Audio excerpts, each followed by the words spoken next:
오늘의 사건 반장입니다. 전북 전주의 한 상가 주차장에서 20대 여성을 폭행하고 도주한 남성이 붙잡혔습니다. 경찰 조사 결과 범행 30분 전에 또 다른 여성을 폭행한 사실도 드러났습니다. 오랜 친분이 있던 유명 아이돌 그룹 출신의 한 멤버를 속여 26억 원을 가로챈 방송작가가 1심에서 징역 9년을 선고받았습니다. 검찰 내부 인맥을 통해 성추행 사건을 무마시켜주겠다고 했지만 검사들과 친분도 없었고 돈도 전달되지 않았습니다. 뾰로로 안녕하십니까. 아유, 오늘도 드릴 말씀 많은데 시간은 짧아가지고 쓸데없는 얘기는 않고 바로 시작하도록 하겠습니다. 진실 추적자 사건 반장 시작합니다. 여기를 틀어도 정치, 저기를 틀면 총선, 아주 그냥 의석수를 달달 외우실 정도죠.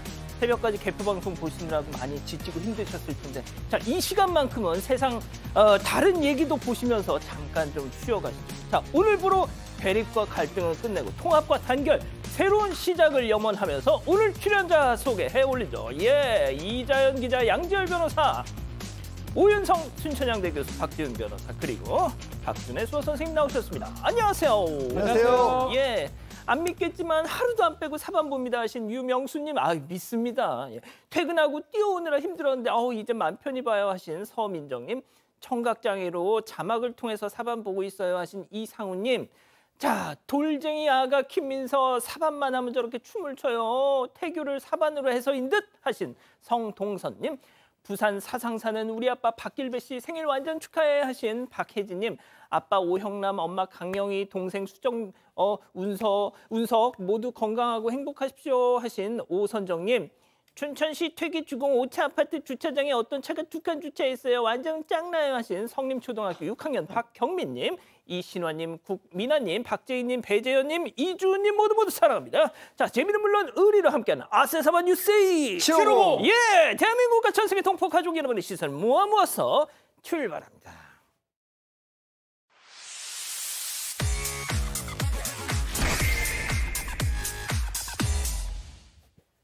첫 번째 달려보죠.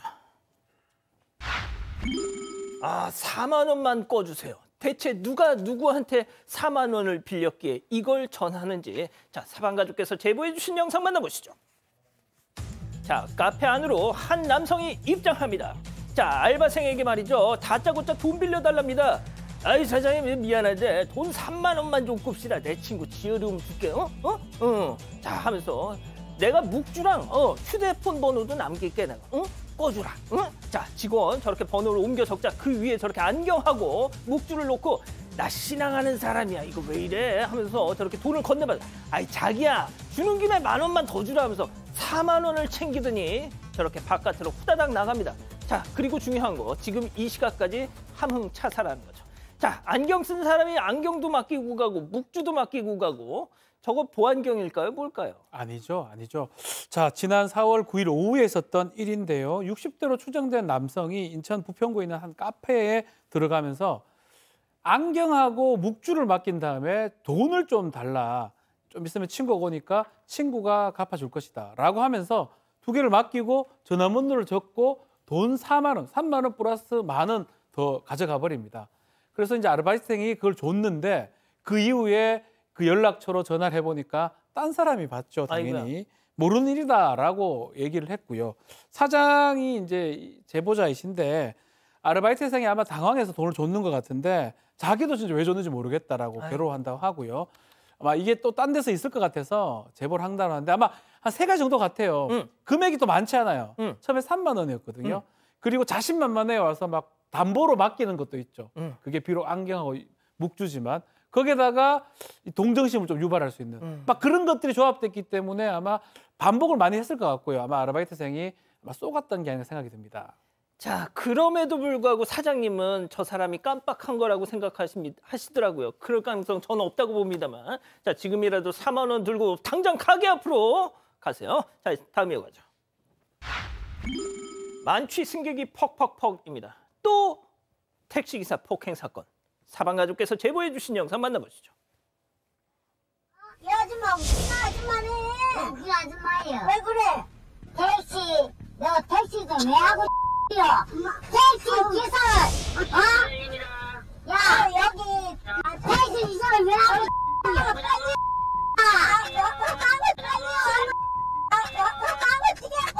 야 그래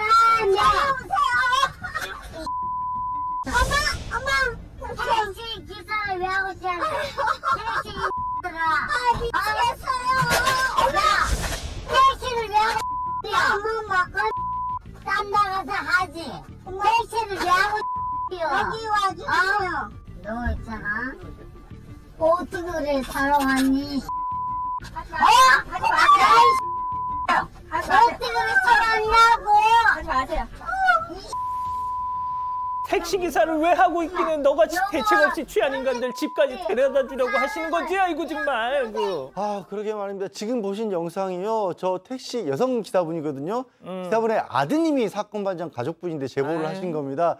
지난 6일 밤 충북 청주시의 한 도로입니다. 밤 9시경이었고 여성 승객이 탔어요. 탈 때부터 상당히 많이 취해 있었다고 하는데 뭐 집으로 가고 있는 거 맞냐라고 했더니 내비게이션을 켰다라고 대답을 했답니다. 그랬더니 말투가 왜 그러냐라는 식으로 그렇게 시비 쪽으로 나오기 시작을 해서 그리고 나서 이제 차를 이제 신호가 걸려서 차를 세우니까 차 왜 세우냐라고 했다라는 거예요. 그 신호등에 걸려 세운다니까 욕설과 폭행을 시작을 한 겁니다. 그게 뭐 욕설하고 폭행할 일이겠어요? 그래서 이제 경찰에게 신고를 했는데 그 와중에도 계속 폭행을 했고 또 마침 신호에서 그 뭐 서 있는 틈에 그냥 문 열고 확 내리려고 하더랍니다. 근데 기사분 입장에서는 이게 안전 문제가 있으니까 다른 차에 뭐 이렇게 사고가 날 수도 있지 않습니까? 그래서 문을 잠궜더니 계속 폭행하고 욕설하면서 왜 택시 기사를 하냐 이런 식의 언급을 했다라고 하는데 지금 전치 3주 부상으로 입원해 계신답니다. 자, 교수님, 제가 얼마 전에 어떤 택시 기사님하고 잠깐 대화를 할 기회가 있었는데 그러시더라고요, 저한테. 제발 우리 좀 그만 패라고요. 지금 이제 이 택시 기사 이분이 이제 여성인데요. 지금 저게 처음이 아니었다라고 합니다. 그동안에 이제 택시를 운전하면서 여러 차례 그 어떤 폭행을 이제 당해 왔었는데 그동안에 이제 자기 그 가족들에게 알리게 되면 너무 걱정을 할까 봐 그걸 숨겼다라고 그래요. 근데 이제 이번에는 좀 너무 심해서 저게 이제 결국 그 가족들에게 알려졌는데 그래서 이제 이 제보자도 바로 이분의 그 아들이라고 그렇게 나왔습니다. 그래서 이제 이 제보를 하면서 이 제보자가 어머니가 저런 상황 하에서 어떤 그 나쁜 여건 하에서 일을 하고 계신다라고 하는 그걸 목격하고 실제로 너무 가슴이 아팠다라고 하는 이런 얘기를 갖다 했는데요. 이 택시 기사도 누군가의 가족이 아니겠습니까? 근데 저게 택시 기사 이 폭행하는 게 하루 이틀 올라온 게 아닌데 저 늙은 나이 든 여성 이 술을 먹든 나이를 먹든 제대로 먹어야 될 것 같습니다. 그러니까 말이죠. 좋습니다. 다음 이어가죠. 새벽 5시 고백 테러입니다. 한 온라인 커뮤니티에 올라온 글인데 어떤 문자를 받고 너무 짜증나고 불쾌하다고. 자, 바로 만나보시죠. 자, 새벽 5시 한 여성의 휴대폰에 까똑까똑. 자연이 자니? 오빤 네 생각에 잠을 설치고 있단다. 우리 자연이 잔다르크 같은 인성의 예쁜 얼굴. 오빠 너에게 완전 반해버렸다기요. 물론 내가 셋 딸린 이혼남이긴 하지만 자연아, 우리 주위 상황 시선 따지지 말고 한번 만나보자. 응? 이렇게 용기 내 고백한다. 특급 칭찬해. 도대체 이 인간은 누구냐? 자, 여성이 업무적으로 알게 된 사장님의 아들, 이른바 실장님이었던 셈인데요. 번호조차 알려준 적이 없는데 뜬금없이 새벽 5시 이런 고백 테러를 했다는 겁니다. 자, 고령, 돌싱, 아이셋 그게 중요한 게 아니죠. 들이댈 때 되더라도 뭔가 정서적인 교감은 있어야 되는 거 아니겠습니까? 네, 그런데 전혀 없었다는 게 문제겠죠. 새벽 5시에 나이 많은 이혼남한테 고백 문자 받았다는 제목의 글이 올라왔습니다. 이 남성, 밤새워 생각하면 안 되는데 잠을 설친다. 당신이 여자로 보인다. 나이도 모르고 남자친구가 있는지도 모르지만 만나보고 싶다고 얘기를 합니다.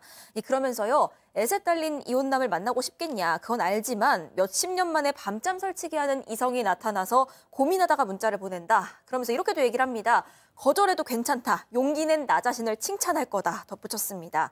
이 남성은 여성이 그 업무하다가 알게 된 여성 사장님이 있는데요. 그 사장님 아들이었다고 합니다.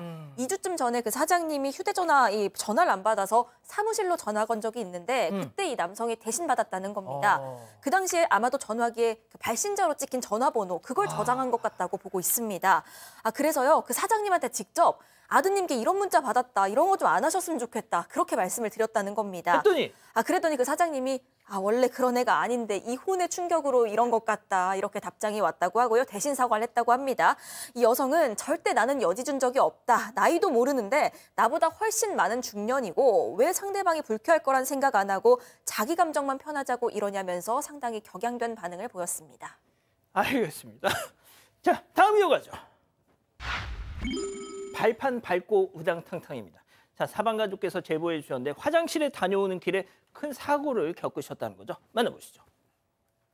자, 건물 앞은 한창 이사로 분주합니다. 이삿집센터 직원이 짐을 저렇게 잔뜩 실은 수레를 끌어서 건물 바깥으로 나르는데요. 자, 이걸 위해서 출입구 바닥에는 깔판을 저렇게 깔아놨다는 거죠.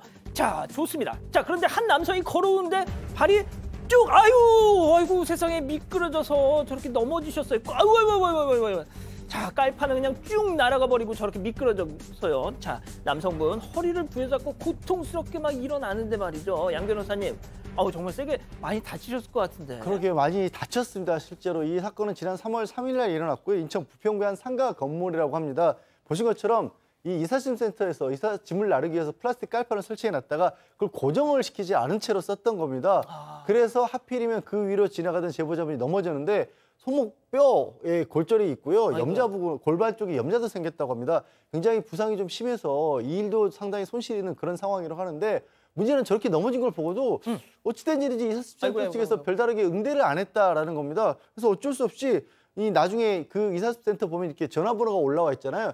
그 전화번호로 전화를 했더니 업체의 대표로 추정되는 분이 그러면 이게 합의를 보자 하면서 현금 5만 원을 주면서 끝내자고 했다라는 거예요. 5만 원. 근데 지금 말씀드렸다시피 이 손목 부분에 뼈도 골절이 있는 상황이고 이 미용사분이거든요. 일하는데도 지정이 있는 상황인데 무슨 이게 말이나 되겠습니까? 그래서 그런 사정을 얘기했더니 일단은 그러면 5만 원 갖고 상처 치료하고 나중에 이걸 보상을 해주겠다라고 했는데 처음부터 저는 납득이 안 가요. 5만 원 주면서 이걸 끝내자고 할 일인가요, 저게? 자, 박 변호사님, 일단 이 다치신 분의 주장을 저희가 전해드리고 있는 거지만 박 변호사님. 자, 근데 그 이후에 또 합의가 제대로 되지 않습니다. 나중에 다시 찾아와가지고 내가 신용불량자고 돈이 없다라고 얘기하면서 영업 손실하고 병원비를 더해서 이 제시한 합의금 자체를 거절했다라고 하고요. 10분에 다시 찾아와서 아이고 크게 다친 것 같지도 않은데 합의금 너무 많지 않냐. 영업도 잘하고 있는 거 아니냐라고 하면서 또 그냥 갔다라고 합니다. 근데 실제로 지금 이거 부상 때문에 이 고객을 한 70%덜 받고 있는 상태이기 때문에 영업 손실 같은 게 생겼거든요. 입증만 한다면 받아낼 수가 있고요. 안 준다면 결국은 소송을 좀 통해서 할 수밖에 없지 않을까 생각이 듭니다. 그렇군요. 알겠습니다. 자, 마지막 사연으로 가보죠. 무당 말만 듣는 친정엄마입니다. 자, 집단 지성의 판단을 받아보고 싶으시답니다. 네, 그 친정 어머니의 지나친 무속신앙 사랑 때문에 너무 괴롭다는 60대 딸의 사연입니다. 그 어머니가 원래는 불교 신자였는데요. 언젠가부터 점집에 빠져서 그 무당 만나러 다니신 지가 벌써 몇십 년째입니다. 그래서 간단한 거 하나도 꼭 무당 찾아가서 다 물어보시고요. 그 무당 말은 고지고대로 다 듣고 전하신다고 해요. 예를 들어서 사연자 부부가 결혼기념일 여행으로 제주도 갈지 동해안 갈지 고민하니까 내가 그거 점쟁이한테 물어보고 올게 하시고요. 대화 잘 하시다가도 올해 삼재라 물을 조심해야 한단다 이런 소리를 하십니다. 굿도 주기적으로 하시는데요. 그 굿값이 600만 원인데 그걸 400만 원으로 깎았다고 자랑을 하십니다. 젊을 때 고생 하셔가지고 그 장사하셔서 벌어놓은 재산을 지금 다 점집에 쓰시는 중이라고 하고요. 자식들이 너무 싫어하니까 이제 얘기는 안 꺼내시는데 그래도 꾸준히 다니시긴 합니다. 사연자는 차라리 안 보는 게 편하다 싶어서 지난 1년 동안 어머니 전화도 피하고 집에 찾아오시는 것도 피하면서 사실상 의절하다시피 살고 있습니다. 우리가 이만큼 사는 것도 다 굿덕분이라고 말씀을 하시는데 너무 화가 난다고 이대로 지내도 괜찮겠냐고 보내주셨습니다. 그렇군요. 자, 기다리고 기다리셨던 부처 핸즈업 타임 유튜브 JTBC 뉴스 채널과 사건 반장 독립 채널에서 6천여 분의 가족 여러분들 함께하고 계신데요. 채팅창에 OX로 함께 참여해 보시죠. 먼저 사연자 딸입니다. 엄마 제발 정신 차려. 구시든 점이든 어쩌다 한 번이지. 먹고 자고 싸는 것까지 다 무속인한테 물어보면 어떻게 살아 진짜. 제발 정도껏. 그리고 그놈의 복비는 또 다 어디서 나와? 엄마 진짜 그 장군 보살한테 호구 잡혔어. 엄마 진짜 계속 이러면 나 엄마 돌아가실 때까지 안 봐. 동그라미. 역시 박 변호사님 안 드셨어요. 좋습니다. 다음 친정엄마입니다. 애구머니나 세상에 우리 보살님 진짜 용하다. 올해 내 사주에 딸년이 그냥 등에다 이따만한 칼을 팍 꽂는다는데 여기 좀 틀린 게 하나도 없어. 야, 이 배은망덕한 거자. 너 처녀 쪽에 박지훈인가 뭔가랑 결혼하겠다는 거 보살님이 급살할 팔자라고 해서 지금 양서방 만나서 자식 새끼 잘 낳고 사는 거 이거사 고맙다는 말을 못할 왕장이 했습니다. 자, 오 교수님부터 달려볼게요. 이 세상 모든 걸 저렇게 살기 시작하면 정말 아주 피곤해집니다. 그리고 이제 일단 저기 발을 들여놓는 순간에 그때부터는 자기라고 하는 존재는 없어질 수밖에 없고 그야말로 모든 것을 다 전부 다 의존해서 물어봐야만 안심이 되는 그런 상황까지 되는데요. 일단 이제 그것이 왜 그런 상황이 되냐면 우리나라 같은 경우는 특히 무속신앙 또는 기복신앙 같은 것이 기저에 깔려 있는 그런 그 분위기도 한 몫을 하고요. 그리고 이제 저런 사람들이 있으니까 어떻게 보면 이 무속 업체가 상당히 활성화되는 거죠. 그런데 중요한 것은 이 정도가 심해지면 지금 이번 사례 같이 자신뿐만 아니라 주위에 있는 사람들도 상당히 힘들고 어렵게 하게 됩니다. 그래서 제가 볼 때는 저렇게 삶을 살아왔는데 저분이 앞으로 이 그 제보자가 말씀하시는 대로 바뀌어질 수 있는 그럴 가능성은 거의 없어 보이는데 글쎄요, 이게 뭐 완전히 의절하라라고 하는 것보다는 이 제보자께서 저 상황에서 좀 중심을 갖다가 확실히 잡지 않으면 상당히 피곤한 그런 일이 발생될 것 같습니다. 예, 양 변호사님. 저는 좀 조심스럽지만 어머님이 범죄 피해자가 아닌가 하는 의심이 들 정도예요. 그러니까 일종의 가스라이팅을 당해서 그러니까 뭐 지금 말씀하신 것처럼 뭐 점집이 됐든 어떤 형태가 됐든 의존하는 경우가 많이 있습니다. 하지만 저렇게 사소한 것까지 물어보고 게다가 고액의 굿을 계속해서 반복해서 하실 정도라고 한다면 정확히 얼마나 되는지 모르겠어요. 진짜로 그 주기가 이 좀 잘 살펴보셔서 너무 짧게 굿을 만약에 해서 돈이 나가고 있다라고 한다면 조금 더 알아보셔야 되지 않을까. 좀 저는 심각해 보입니다. 저 어머님은 뭐 개인적으로는 상담 치료를 받으시든지 아니면 진짜 심각한 수준인지 좀 더 파악해 보시고요. 절대 그냥 넘어갈 수준은 아닌 것 같아요. 자, 박 변호사님. 네, 일단 이제 질문 자체가 어머니하고 이제 연을 끊고 피하고 사는 게 맞느냐 질문했기 그쵸. 때문에 이걸로 끊는 거는 뭐 타당하지 않다 그런 취지에서 제가 X를 들었고요. 근데 실제로 이 무속으로 이 법적으로 무속에 대해서 주는 복비라든지 뭐 이런 것들을 마음의 위안을 줄 수 있는 그 정도 비용은 사실은 적당하다라고 합니다. 복채라고 하는 게 그렇기 때문에 뭐 양 변호사님 말씀하셨지만 너무 과하게 하지 않는 이상은 스스로가 편하고 하기 때문에 저는 할 수 있다고 봅니다. 과도한 금액의 굿이라든지 굿값은 타당하지 않지만 그런 걸 봤을 때는 어머니가 좀 부족하고 이런 것들을 여기서 채워간다고 생각하고 뭐 분명히 좀 줄일 필요는 있지만 2년은 끊지 말아주셨으면 좋겠다는 생각이 X를 들었습니다. 그렇군요. 자, 우리 가족 여러분들 생각은요? 네, 최경선님 로또 번호나 달라고 하세요 하셨고요. 하림님 그러다 집 한 채 날아갑니다. 우경민님 저희 시어머니 무당한테 빠져서요. 그 무당 집 사고 상가 살 때까지 돈 날리셨어요 하셨습니다. 그러셨구나. 자, 사건 반장 제보 메일과 카카오톡 사건 반장 제보 채널에서는 많은 사연과 제보 기다리고 있습니다. 자, 음식 배달업 종사하시는 최산초님 이 별명입니다. 보고 계시죠? 지난 7일 일요일 정오쯤 서울 신촌 연세대 앞 도로에서 감동적인 장면을 목격하셨답니다. 자, 보시죠. 신호대기 받고 정차해 있는데 저쪽에서 외국인 유학생이 굉장히 연로하신 할머니를 부축하면서 횡단보도를 저렇게 걷더란 겁니다. 누가 시킨 것도 아닐진데 할머니가 부탁한 것도 아닐진데 그 모습에 일순간 숙연해진 차량 운전자들. 정말 잘 배운 유학생인데 싶다 하셨네요.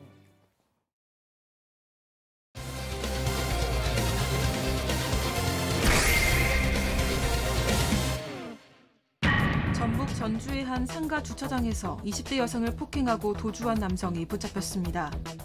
경찰 조사 결과 범행 30분 전에 또 다른 여성을 폭행한 사실도 드러났습니다. 어떻게 된 일인지 알아봅니다. 자, 어제 뭐 모든 뉴스가 다 총선에 쏠려 있었어서 상대적으로 좀 이걸 많은 분들이 못 보셨을 텐데 정말 충격적인 사건이에요. 네, 일단 이 사건이 어제 새벽 4시에 발생했습니다. 그 당시 CCTV 영상이 있어서요. 그 화면 보면서 좀 설명을 드리도록 하겠습니다. 당시 CCTV인데요. 한 여성이 길거리를 걷고 있는데 뒤에 한 남성의 모습도 보이시죠? 잠깐 길거리에 앉더니 뭐 여기저기 좀 두리번거리기도 하는 모습이었습니다. 그렇게 둘러보다가 여성의 뒷모습도 좀 슬쩍 쳐다보는 것 같습니다. 한참을 가만히 앉아 있다가요. 조심스럽게 일어나더니 이 여성의 뒤를 쫓기 시작합니다. 저 남성 저렇게 뒤를 따라가서 그 여성의 뒤통수를 가격을 했습니다.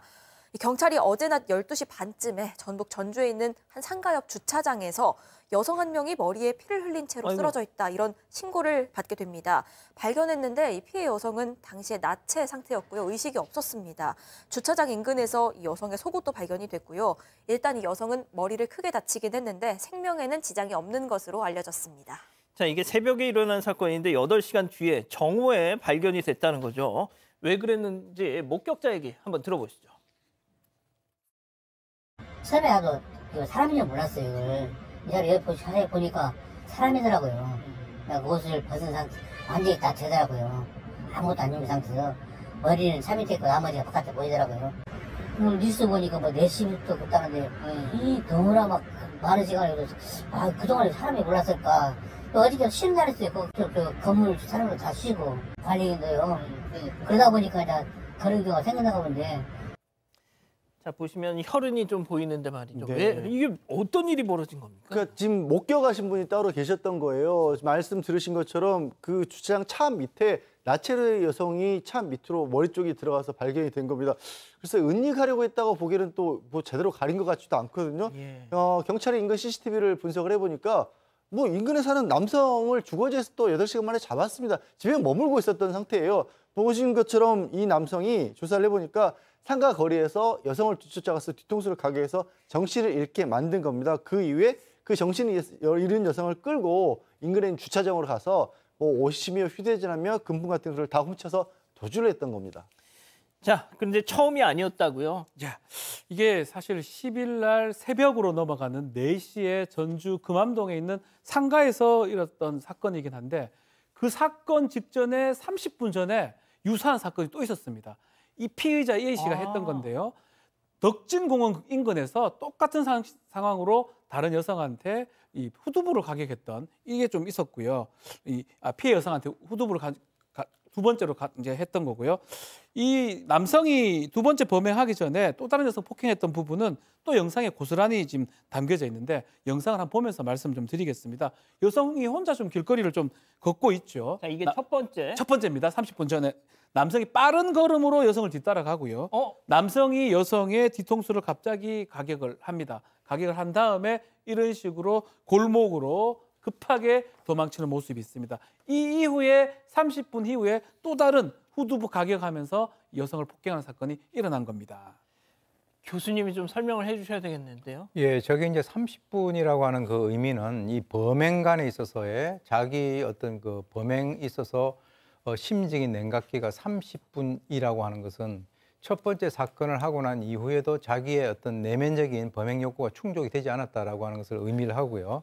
그리고 이제 경찰 조사에서는 사실 저 피해자들이 일면식도 없는 그런 사람이니까, 즉 다시 말해서 피해자를 어떻게 보면은 무작위로 선택을 했다라고 우리가 볼 수가 있고, 지금 이제 경찰 조사 과정에서 범행 동기라든지 또는 성범죄 여부에 대해서는 본인이 스스로 입을 갖다가 열지 않고 있습니다. 그래서 이 경찰은 두 번째 피해자로부터 DNA를 채취해서 지금 국과수에 의뢰를 하고 있는데, 판단을 하기로는 살인 미수 그리고 강간 미수 등의 혐의를 적용을 할 거를 예정으로 있고요. 현재 그 피해자 조사가 마치는 대로 빠르면 내일 정도 구속영장을 신청할 예정이라고 합니다. 아, 정말 무섭네요. 자, 또 다른 강력 사건입니다. 파주에서 일어난 정말 많은 분들이 어제 총선 와중에도 이 사건을 보고 많이 충격을 받으셨는데요. 체크포인트 짚어보죠.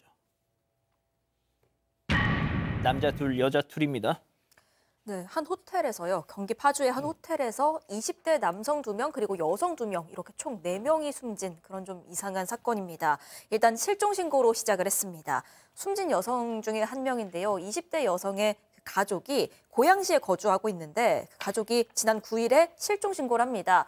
어제 딸이 친구 만난다고 나갔는데 아직까지 들어오지 않고 있다 하는 내용이었고요. 그래서 경찰이 이 여성이 사는 아파트를 찾아가서 CCTV를 분석을 하고 이 여성이 지난 8일 오후쯤에 택시 타고 그 파주의 한 호텔로 향한 것까지를 확인을 합니다. 이런 와중에 또 다른 여성에 대한 실종 신고도 들어갔습니다. 지난 10일 저녁 7시쯤에 역시나 여성의 가족이 실종 신고를 했습니다. 그렇게 이 여성들을 쫓던 경찰이요. 그 객실 택실 안에서 이 둘이 숨져 있는 것을 발견합니다. 손목이랑 목 부분이 케이블 타이로 묶여 있는 그런 상태였습니다. 그런데 이런 가운데 추락사 신고도 들어옵니다. 어제 오전에 파주에 있는 이 호텔에서요, 20대 남성 2명이 건물 밖으로 추락했다는 신고가 들어왔고요. 결국 이 남성은 건물 외부로 추락해서 숨진 채로 발견이 됩니다. 자, 2건의 실종 신고 그리고 1건의 남자 2명의 추락사 신고. 자, 그런데 이 전혀 별개의 사건일 것 같았던 게 묶여 있었습니다. 네, 그렇습니다. 경찰이 그 여성들이 들어간 객실을 확인해서 어제 오전에 호텔의 객실 문을 두드렸습니다. 그랬더니 웬 남성이 얼굴을 내밀었다는 거예요. 그래서 혹시 그런 여성이 왔었냐라고 하니까 어제 왔었는데 지금 고양시 번화가 쪽에 일이 있어서 거기 나간다라고 했습니다. 근데 마침 경찰이 실종 신고를 받고 그 휴대전화 위치 추적을 해봤을 때 휴대전화가 거기서 잡혔거든요. 그래서 그런가 보다 하고 CCTV로 이 호텔 CCTV로 확인을 해보기 위해서 1층으로 경찰은 내려갑니다. 근데 1층으로 경찰이 내려간 사이에 그 방에 있었던 남성들이 투신을 했던 겁니다. 아, 교수님, 저는 저 제보 영상을 봤어요. 그래서 투신 영상, 사건 현장 영상을 봤는데 이건 도대체 또 어떻게 설명을 해야 됩니까, 이거? 일단 이제 이 여성 2명, 남성 2명이 결과적으로는 4명이 다 지금 현재 사망한 그런 상태인데 지금 여성들의 그 상태를 보게 되니까 손이 결박돼 있다, 묶여 있었다라고 하는 것이고요. 국과수에서 이제 이 여성들의 그 사인에 대해서 분석을 했는데 사망에 이르게 한 그 결정적 사인은 경부압박 질식사, 즉 목졸림이다는 거죠. 그러니까 이것은 이러한 그 1차 구두 소견을 우리가 기초로 봤을 때 이것은 100% 타살이다라고 우리가 볼 수가 있고요. 또 경찰들이 거기 가서 맨눈으로 봤을 때 이 2사람이 바로 살해된 것이 아니라 사망한 지 적어도 한 1일 정도 이상 경과됐다라고 할 정도의 여러 가지 어떤 시신 반응을 갖다가 본 것 같습니다. 그리고 이제 현장에서는 이 여성들의 휴대폰이 사라졌죠. 그렇지만은 이 남성들의 휴대폰 같은 경우는 이미 확보가 되어 있기 때문에 그것을 분석을 해서 이게 계획적 범행인지 여부를 갖다가 지금 조사를 하고 있는데 분석을 해보니까 이 한 남성하고 이 여성 둘 중에 A라고 하는 이 여성과는 메신저에서 서로가 이렇게 말을 놓을 정도로 이미 한 2, 3년 전부터 알고 있었던 사람이고요. 또 여성 한 사람은 지난달 8일 처음으로 이렇게 대화를 나눈 것으로 보이는데 그러니까 이 여성 2명이 같이 안 것이 아니라 이 시간차가 있었다라고 하는 거죠. 다만 이 여성 둘의 관계가 어떤 관계인지는 아직도 밝혀지지 않는데 지금 이제 경찰이 추정컨대 이 남성 2사람이 여성들을 살해하고 거기에 머물다가 경찰이 오는 바로 그 순간에 본인들이 뭔가를 판단하고 떨어진 것이 아닌가 이렇게 추정하고 있습니다. 일단 숨진 남성 2명은 친구 사이라고 하고요. 아까 교수님 말씀하신 것처럼 남성과 여성 무슨 그 아르바이트 애플리케이션에서 서로 대화를 나눴다고 하고 그리고 또 하나 박 변호사님 보통 이런 게 말이죠. 네. 이렇게 남자 여자 뭐 이렇게 집단적으로 뭐 목숨을 잃고 이러면은 무슨 극단적 선택 그렇죠. 뭐 이런 커뮤니티에서 만나. 근데 그게 아니랍니다. 그건 이게. 아닌 상황이고 많이 좀 봐야 될 부분이 있는 것 같습니다. 결국은 어떤 동기를 얘기해 줄 수 있는 사람은 지금 없습니다. 다 사망했기 때문에. 그 부분 때문에 좀 문제가 되기 때문에 혹시나 마약 같은 것도 관계가 있느냐 이런 것도 이제 마약이 발견되거나 뭐 술이 발견 이런 부분은 좀 술은 있다고 하지만 성범죄나 마약 부분들은 좀 확인이 안 되고 있다고 하고 지금 휴대전화라든지 학번 휴대전화를 통해서 과연 어떠한 경위로 어떤 동기로 이런 살해 사건이라든지 이런 사망까지 되게 됐는지 수사기관이 파악해야 될 것으로 보입니다. 일단 경찰에서는 이 목졸림에 의한 부검 결과에 따라서 목졸림에 의한 것이 이제 직접적인 사인이지만 그 호텔방 안에서는 흉기 2개도 발견이 됐다고 해서 사망 원인과 이것도 좀 연관이 있을 가능성을 배제하지 않고 있다고 합니다. 자, 일단 뭐 계속 전해드려야 될 것 같네요. 정리하고요. 두 번째 사건 이어가죠.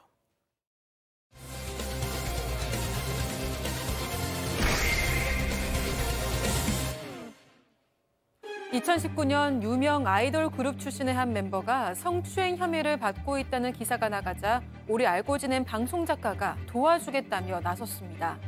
검찰에 아는 사람이 있으니 돈을 주면 손을 써보겠다고 한 건데요. 그렇게 받아간 돈만 16억 원. 하지만 여기서 끝이 아닙니다. 이후로도 10억 원의 명품 가방까지 받아냈다고 하는데요. 대체 이 두 사람 사이에 무슨 일이 있었던 걸까요? 자, 뭐 세상 제일 쓸데없는 게 연예인 걱정이라지만 이 경우는 말이죠. 거의 모든 재산을 다 털렸습니다. 유명 아이돌 그룹 출신 한 멤버 속아서 말이죠. 네, 지난 2019년 6월에요. 그 유명 아이돌 그룹 출신의 한 멤버가 그 여성 2명을 강제추행한 혐의로 경찰 입건되는 사건이 생겼습니다. 경찰 조사 당시에 이 가수는 뭐 친근함의 표현이었다, 잘 얘기가 됐다 이런 식으로 진술을 했는데 이 경찰은 현장 CCTV 분석해서요 강제추행 혐의를 적용을 합니다.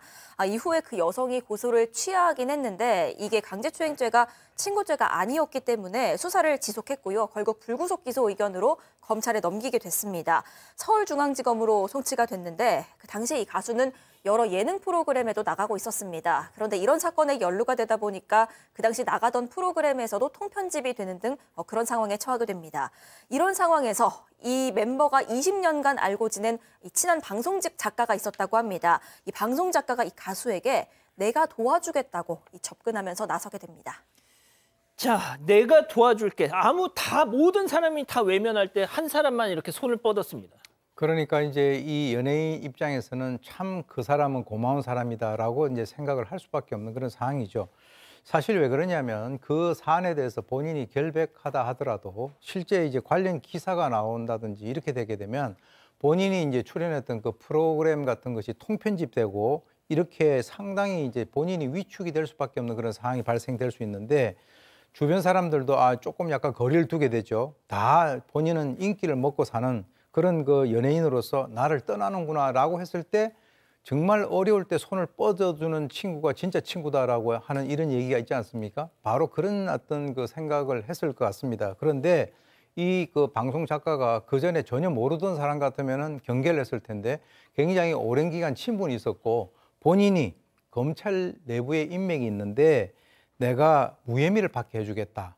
그렇게 이제 얘기를 하면서 대신 조건을 내걸었습니다. 고위직 검사에게 줄 돈이 필요하다. 좀 뭔가 이상하죠. 박 변호사님, 저 얘기 맞나요? 가능합니까? 이런 경우가 있을까요? 이거는 뭐 옛날 뭐 쌍팔년도 이게 80, 70년 그때도 사실 쉽지 않은 얘기고 지금 이제 이 시기에서 몇 억을 주면 봐준다.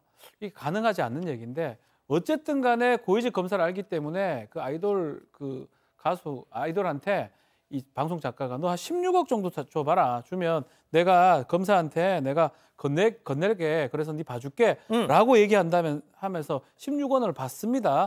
받은 다음에 이 검사한테 주진 않아요. 안 줬어요? 근데 공교롭게도 지금 결과론적으로는 그해 12월 달에 가수가 무혐의 처분을 받게 됩니다. 그래서 이제 아이돌 가수 입장에서 뭐 되는가? 이래서 그런 상황에서 방송 작가가 다시 이 가수한테 접근을 하게 됩니다. 아니 무혐의 받았는데 뭘 또 접근을 해요? 무혐의 처분을 해놓고 검사들이 또 번복하려 한다라고 그렇게 얘기를 한 겁니다. 그러면서 통장이랑 비밀번호, 뭐 보안카드까지 다 받아갔고요. 그걸로도 부족해서 이 가수의 지불 담보로 돈까지 대출을 받습니다. 그래서 한 10억 원 가량을 뜯어냈고요. 거기서 그치지 않아요. 뭐 가방을 비롯해서 명품 한 218점, 그럼 전부 다 들어간 겁니다. 근데 사실 이 검사가 이 처분을 번복하는 경우가 있긴 있습니다. 그런 경우 대표적으로 고소를 한 고소인이나 고발이 있었을 때 그 사람이 검사가 불기소 처벌했는데 저는 그거 못 받아들이겠습니다 하면 마치 재판을 한 번 더 할 수 있듯이 항고나 재정 신청을 통해서 하는 거지 이 경우에는 고소인이 이미 고소를 취하를 했잖아요. 그래서 무혐의 처분을 번복할 그런 상황이 아니었는데 이제 아이돌 이 가수가 그런 것까지는 알기가 어려웠겠죠 아마. 자, 그러니까 이제 성추행으로 이제 고소를 당했는데 야 내가 돈 주면 검찰 고위 간부한테 돈 줘서 이거 무마할게. 근데 돈 주지도 않았는데 고소인이 취하를 하면서 무혐의 처분을 받습니다. 야, 그런데 검사가 또 이걸 다시 뒤집어가지고 기소를 하려고 그러는데 돈 좀 줘. 또 그렇게 접근을 했다는 거죠. 자, 여기서 그러면 두 번째 사건 체크포인트 짚어보죠.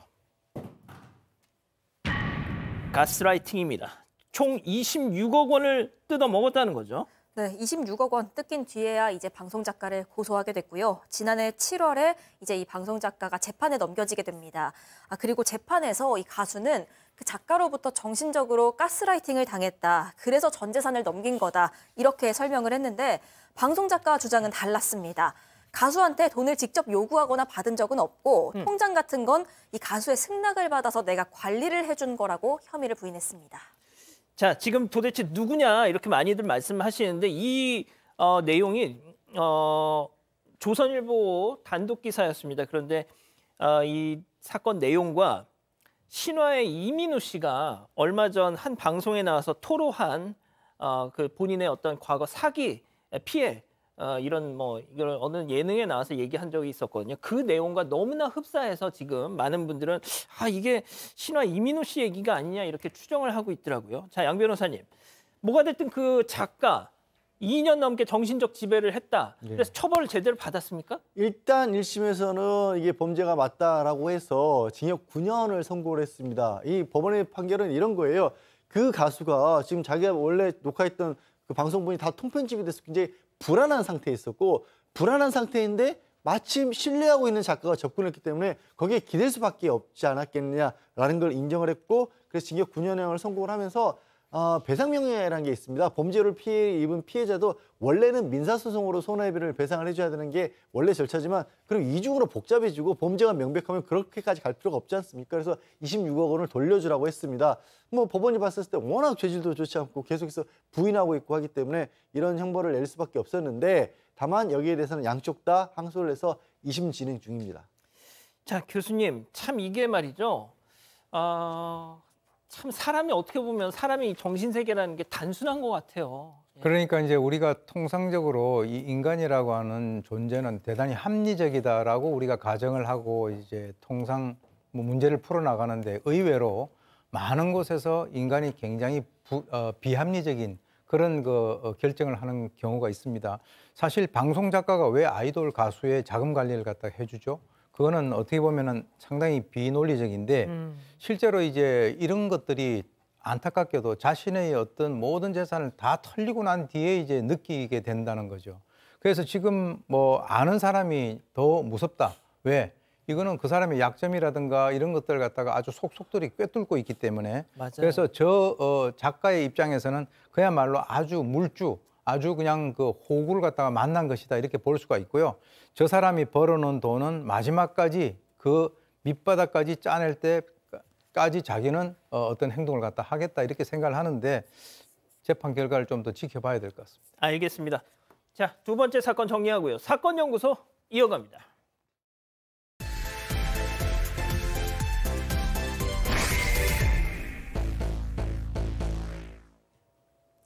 경남 창원의 주남저수지, 이 낙동강과 연결된 맑은 물, 그리고 철새 도래지로 유명하고요. 낚시꾼들도 많이 찾는 명소입니다. 어느 겨울에 한 20대 낚시꾼도 역시나 이곳을 찾았습니다. 그런데 얼마 안 가 눈에 들어온 물속에 반쯤 잠긴 검정색 스포츠 가방. 그 안에서는요, 키가 90cm가량 작은 남자아이의 시신과 함께 돌덩이 2개가 발견이 됩니다. 오늘 사건연구소의 키워드는 가방 속 아이입니다. 자, 저수지에 잠겨있던 가방 안에서 큰 돌덩이 2개와 함께 웅크린 아이가 시신으로 발견이 됐다는 거죠. 그러니까 누군가 유기한 게 분명하죠. 지금부터 시작해 보겠습니다. 네, 2012년 11월 27일 오후쯤이었습니다. 한 20대 낚시꾼이 경남 창원에 있는 주남저수지를 찾아가게 됩니다. 그래서 낚시를 막 시작하려고 하는데요. 그 물속에서 반쯤 잠겨있는 검정색 이 스포츠 가방 하나를 발견을 합니다. 이걸 112에 신고를 했고요. 경찰이 확인해 보니까 그 가방 안에서는 그 키가 90cm가량, 생후 36개월 정도로 추정이 되는 숨진 남자아이가 나왔습니다. 돌덩이 2개와 함께 가방 안에 들어있는 상태였습니다. 살해된 뒤에 유기됐을 가능성이 크다고 보고요. 당시 아이가 브랜드 양말을 신고 있었기 때문에 이 양말을 파는 판매처, 그리고 인근 CCTV를 확인하고 대대적으로 수사에 들어갑니다. 그때 아이가 입은 옷이 저렇게 지금 나가고 있군요. 자, 박 변호사님, 도대체 누가 왜 이런 짓을? 자, 아이가 키도 좀 작은 그런 상황인데, 사건이 일어난 지 4일째 되는 날 경찰은 전화를 한 통 받게 됩니다. 누가 자수를 하는 그런 상황이죠. 최 씨라는 사람이 전화해서 내가 그렇게 했다, 아이를 살해하고 했다고 자수를 했는데요. 이 대대적으로 보도가 되니까 심적인 어떤 부담감을 느끼고 이렇게 얘기를 했다라고 지금 알려져 있고요. 이 최 씨가 진술했던 얘기 전말을 좀 들어보면, 같은 해 11월 23일 날 오후에 진해에 있는 한 공원 놀이터에서 아들하고 산책을 하고 있는데, 갑자기 아들이 아빠가 너무 보고 싶다라고 아빠한테 가자라고 자꾸 보채니까 순간 분노를 참지 못해서 구타를 했는데 엉겹결에 사망을 하게 된 것 같습니다. 그래서 당황한 최 씨가 인근 시장에 가서 그 가방을 산 다음에 아이를 그 안에 주워 담고 저수지의 시신을 유기했다라고 하고 있습니다. 이 사건 당시 엄마 최 씨가 직접 기자들한테 했던 얘기 잠깐 그 장면 보고 가시죠. 왜 자수하게 됐어요? 짧게 한 말씀을 해주세요. 할 말 없습니다. 저한테 한마디만 해주세요. 죄송합니다. 할 말 없습니다. 아들한테 할 말 없으세요? 아들하고 미안해서. 자, 양 변호사님, 뭐 좀 궁금한 대목이 많이 보입니다. 좀. 네, 왜냐하면 그럼 저 아들을 그런 식으로 해줬다. 이 최 씨는 뭐라고 얘기를 하냐면요.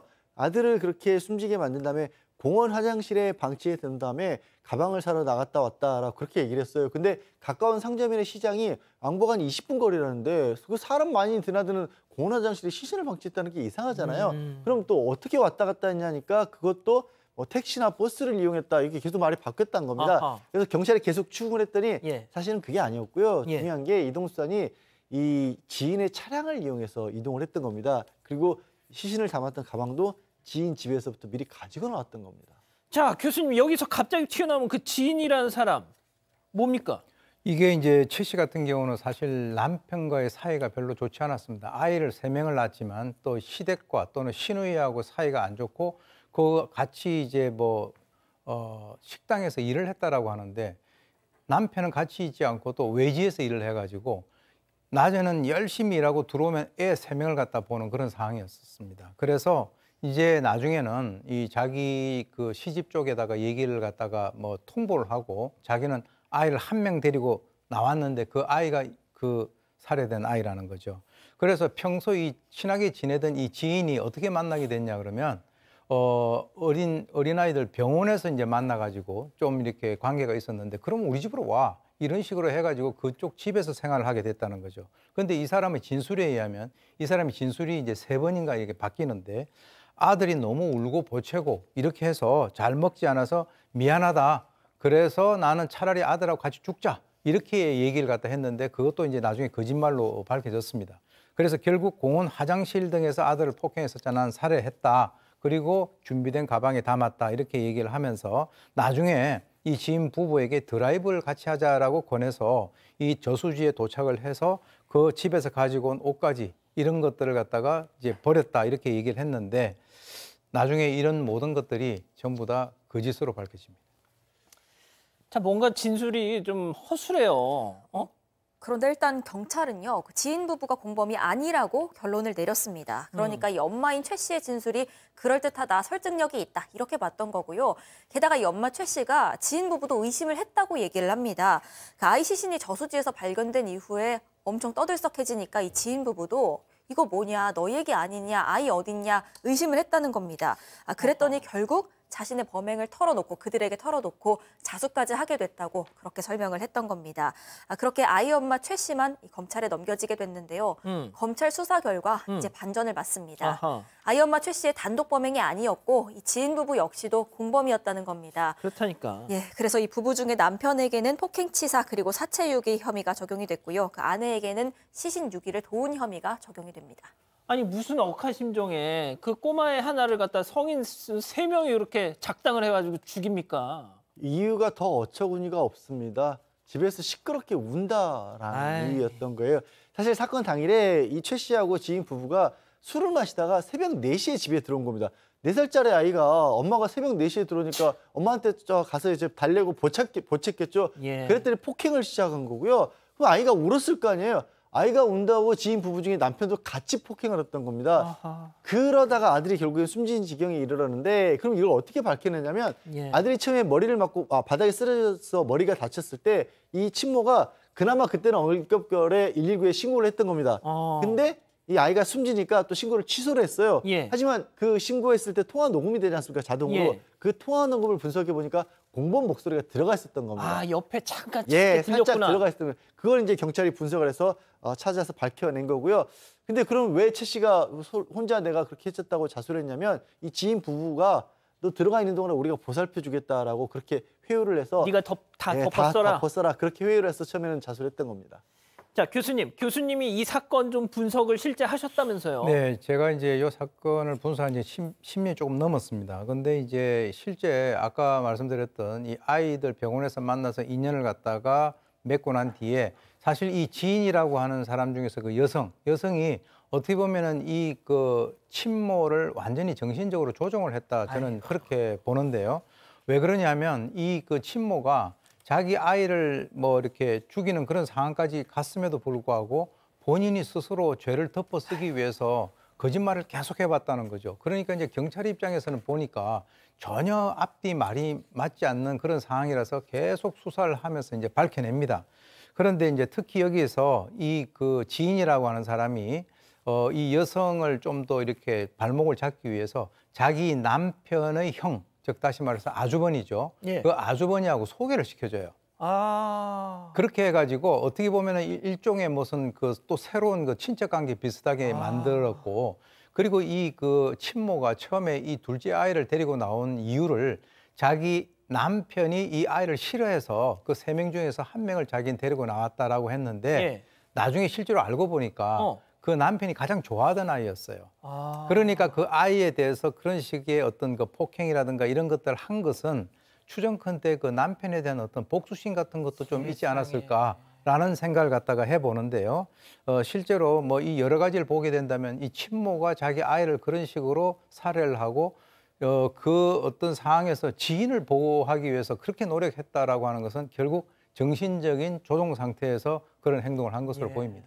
자, 박 변호사님 들으셨죠? 그 아이 셋 중에 남편이 제일 예뻐하던 아들을 데리고 와가지고 죽여버린 겁니다. 그렇습니다. 가장 사랑했던 사람을 이제 죽여버리는 상황이 됐는데, 이 최 씨 폭행치상하고 사체유기입니다. 징역 7년이 선고가 됐고요. 남편, 지인 부부 중에 남편은 폭행치사 사체유기인데 가담 정도가 높죠. 징역 5년. 아내는 시신 유기를 도왔습니다. 방조입니다. 징역 1년 6개월에 집행유예 2년이 선고가 됐는데, 재판부는 너무나 어머니를 탓을 많이 했습니다. 좀 적응하도록 해줘야 되는데 대소변 못 가린다고 오히려 더 괴롭히고 아동학대했다는 거는, 이거는 어머니로서의 자질이 의심스럽다고 판결문에 밝히고 있습니다. 자, 저 짓을 하고도 고작 7년 살고 나오겠군요. 벌써 나왔잖아요, 그죠? 예, 그랬을 것으로 충분히 추정이 됩니다. 이게 2012년. 예, 12년 11월 사건이죠. 자, 사건 연구소 정리하고요. 글로벌 필 이어갑니다.